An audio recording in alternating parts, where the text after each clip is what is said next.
Dober dan, tudi z moje strani.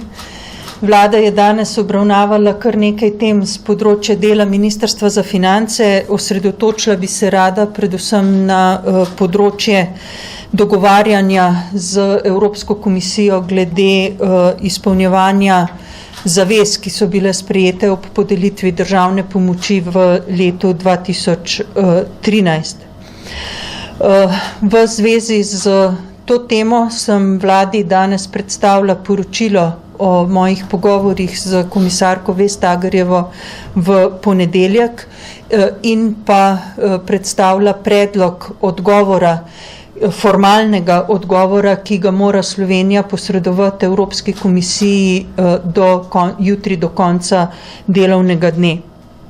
Glede na to, da je Evropska komisija 26. januarja začela postopek preiskave v zvezi z dodeljeno državno pomočjo, moramo postopati v skladu s postopkovnikom, ki je določen z evropskimi pravili za tovrstne primere, kar pomeni, da so določeni roki za posamezne ukrepe, ki jih je, ali pa posamezne aktivnosti, ki jih je treba izvršiti. Pomembno pa je tudi, da povem, da je ta del postopka ugotavljanja dovoljenosti državne pomoči zaupne narave, zaradi tega veliko podrobnosti o odgovoru ne moram posredovati. Kar se samega postopka tiče, bo na podlagi tega našega odgovora bodo se nadaljevali pogovori oziroma pogajanja z Evropsko komisijo z željo, da pridemo do usklajenega dogovora o spremembi zavez, tako kar se tiče roka privatizacije Nove Ljubljanske banke, kot tudi glede potrebnih kompenzacijskih ukrepov. Tisto, kar poskušamo s tem dogovorom doseči, je postaviti temelj za to nadaljevanje pogovorov z Evropsko komisijo. V te pogovore se bodo vključile v skladu s postopkovnikom lahko tudi tretje strani. Evropska komisija bo namreč objavila javno verzijo oziroma javno različico svojih preliminarnih ugotovitev oziroma stališč. Pričakujem, da nekje do sredine marca in na tej podlagi se bodo lahko vse tretje zainteresirane strani v enem mesecu odzvale na ugotovitve Evropske komisije. Sledila bo seznanitev Slovenije s temi odzivi in potem se bodo nadaljevali pogovori z Evropsko komisijo. V formalnem odgovoru, ki ga je vlada danes potrdila, dajemo Evropski komisiji odziv na navedbe, ki jih je postavila v svojem izhodiščnem pismu in tudi nakazujemo smer, v katero bi se želeli dogovarjati naprej, predvsem v zvezi z vsebino kompenzacijskih ukrepov. Pričakujem, da bomo na podlagi tega formalnega odgovora in tudi vseh ostalih komunikacij nadaljevali pogovore z Evropsko komisijo, kot sem rekla že uvodoma, z željo, da v celoti dogovorimo spremembo zavez, vključno z kompenzacijskimi ukrepi. Vsi drugi scenariji, ki bi lahko izhajali iz začetka postopka preiskave, so za Slovenijo manj ugodni, pomenijo strožje pogoje oziroma predstavljajo večje tveganje za vrednost državnega premoženja. Zaradi tega ocenjujem, da je zelo pomembno, da ohranjamo ta konstruktivni dialog, sicer težek, ampak vendarle konstruktivni dialog z Evropsko komisijo v smeri iskanja rešitev, ki bodo tudi z vidika ohranjanja vrednosti slovenskega premoženja najugodnejši oziroma najugodnejši tudi za Slovenijo. Pričakovala sem, da bomo danes opravili tudi razpravo o morebitnem odškodovanju banke v primeru, če bi prišlo do prisilne izterjave odločb hrvaških sodišč v zvezi z v zvezi z prenesenimi deviznimi vlogami. Dogovorili smo se še pred začetkom seje vlade, da bomo opravili še nekaj pogovorov in to temo prestavili na naslednji teden.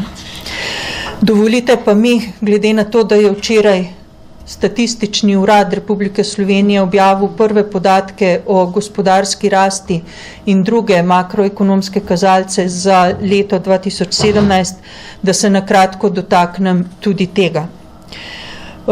Moram priznati, da me podatki, ki jih je objavil Statistični urad, razveseljujejo, tako kot sem zadovoljna z ukrepi, ki jih dosegamo oziroma z rezultati, ki jih dosegamo na javnofinančnem področju in z rezultati, ki jih kaže dosedanja ekonomska politika.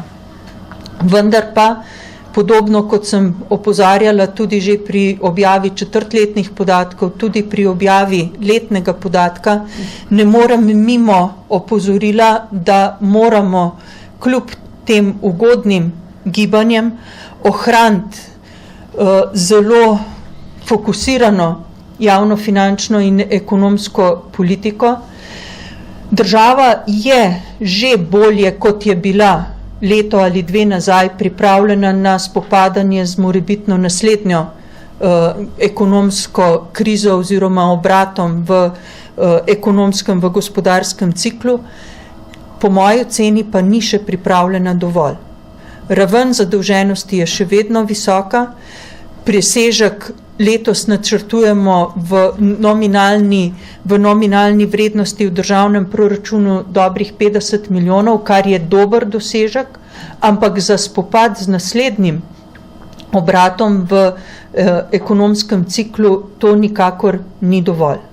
In če bomo ponovili napako, ki je bila storjena ob začetku prejšnje ekonomske in finančne krize, bomo v nekaj letih ponovno soočeni s tem, da bo treba zniževati plače v javnem sektorju, pokojnine ne usklajevati z realno rastjo, zniževati ali omejevati transfere posameznikom in gospodinjstvom.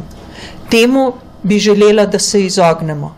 Zaradi tega v bistvu Ministrstvo za finance tudi vztraja pri svojih opozorilih glede pametne javnofinančne politike tudi v teh časih, ko bi marsikdo pričakoval, da bomo državno blagajno krepko razvezali, je ne moremo. Če hočemo ohraniti odgovornost do prihodnjih rodov, je ne smemo.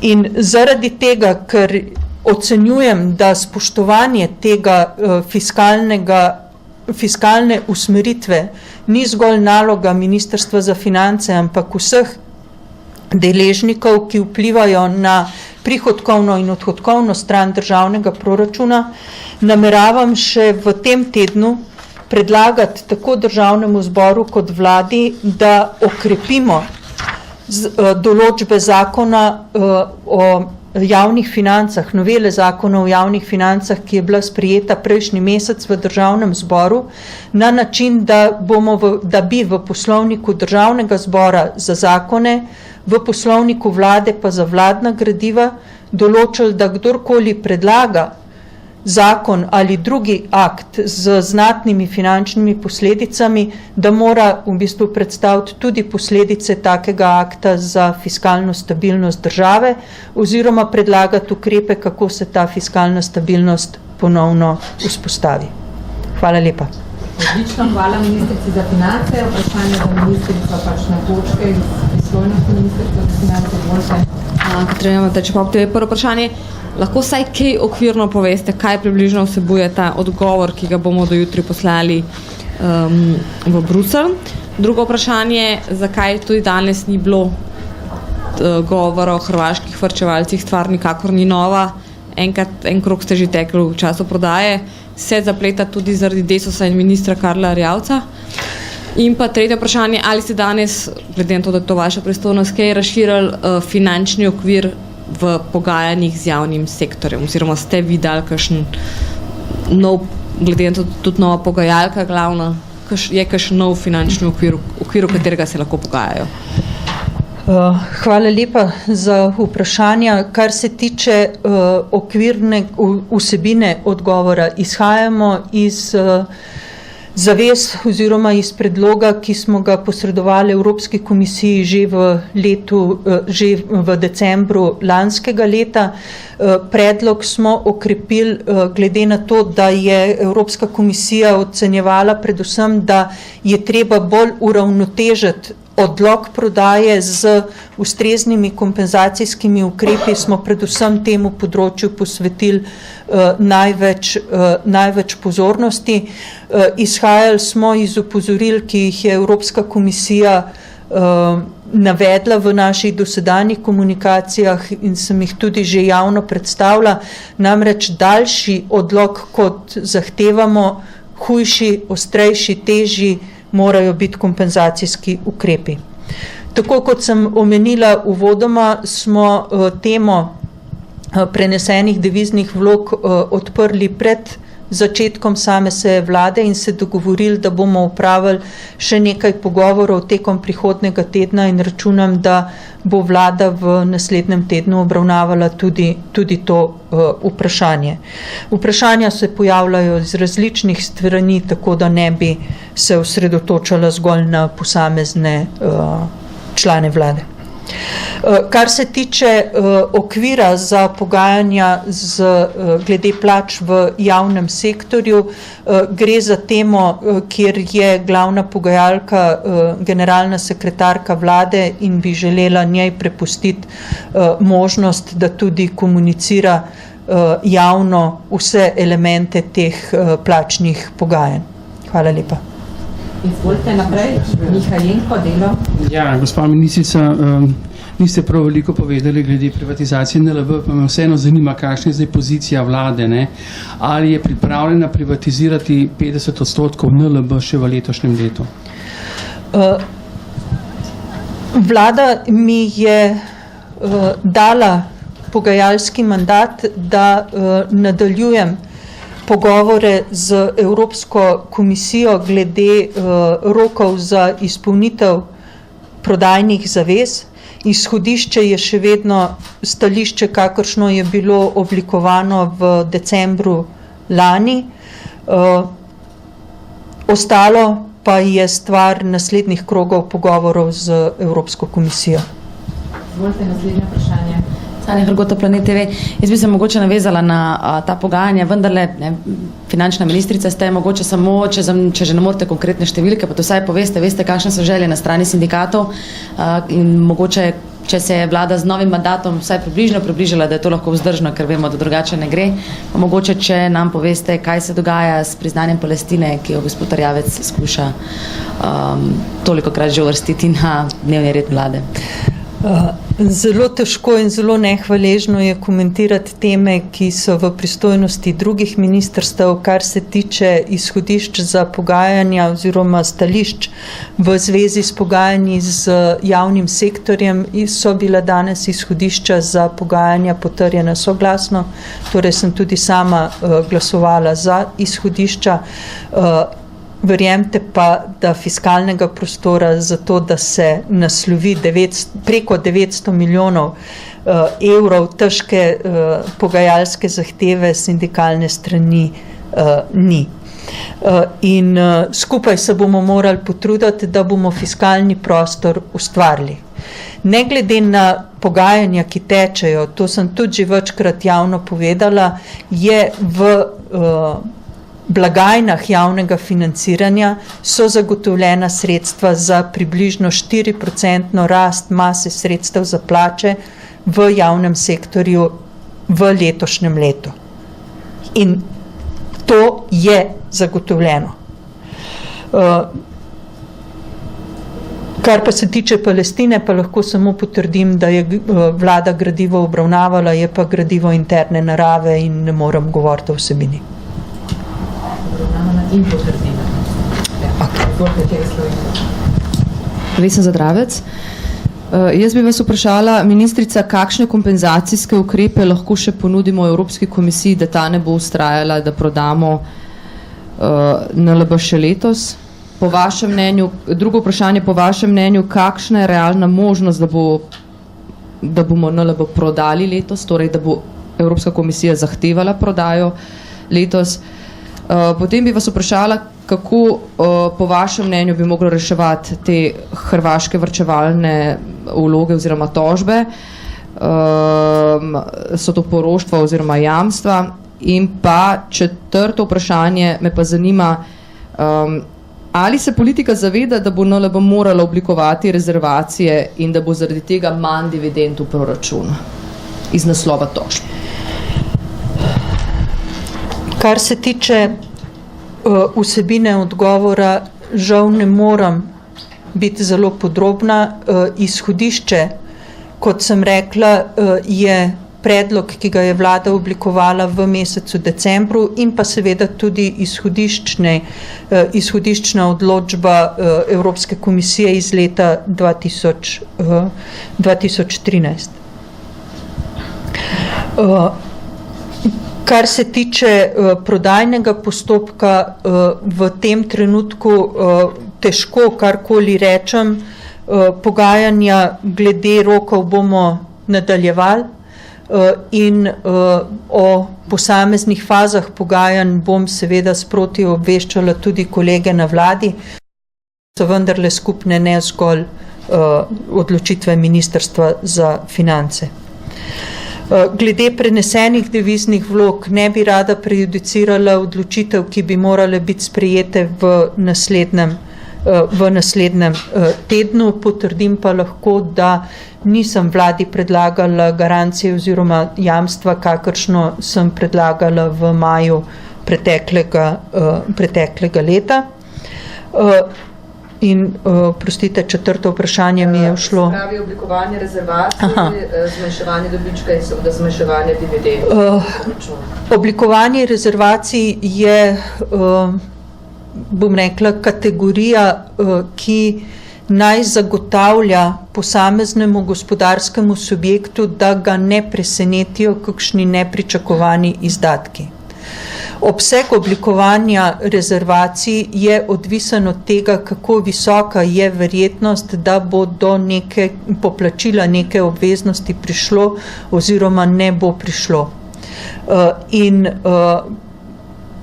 morebitne posledice prisilnih izterjav na Novo Ljubljansko banko so sestavni del naših razmislekov v gradivu, ki smo ga predlagali in za katerega sem omenila, da ga bomo še usklajevali v naslednjem tednu. No, ampak se strinjate, ne, da to vpliva tudi na višino dividend, ki bo proračun dobil? Raje bi govorila o pogojniku. Lahko bi vplivalo na višino dividend, če bi bilo potrebno oblikovanje rezervacij. Ali pa so že izpolnjeni pogoji za oblikovanje rezervacij ali ne, o tem pa ne odloča ne Ministrstvo za finance, ne vlada, ampak poslovni subjekt skupaj z revizorji in nadzorniki. Še zadnje vprašanje, izvolite. Klemen Košak, Dnevnik. Jaz bi vprašal, če ne predlagate tako poroštvo, kot ste ga lani, kakšna potem bo ta zaščita, oziroma kakšno bi želeli za ta tveganja. Pa premier in zunanji minister sta rekla, da je bilo to plačilo nezakonito, ki je bilo upravljeno. A se vi kaj pričakujete, da SDH naredi glede tega? Glede v bistvu oblike zaščite ali pa odškodovanja pustimo ta teden stvari, da se dogovorijo dokončno in bom lahko več o zadevi, upam, pojasnila po naslednji seji vlade, če bo, upam, da bo gradivo tudi obravnavala in sprejela. Vlada je zelo jasno stališče glede poplačevanja pravnomočnih sodb hrvaških sodišč oblikovala pred 14 dnevi. Z stališčem sem seznanila tudi vse pristojne, tako kot mi je vlada naložila in pričakujem, da bodo ravnali v skladu s tem stališčem. Hvala lepa za danes. Hvala.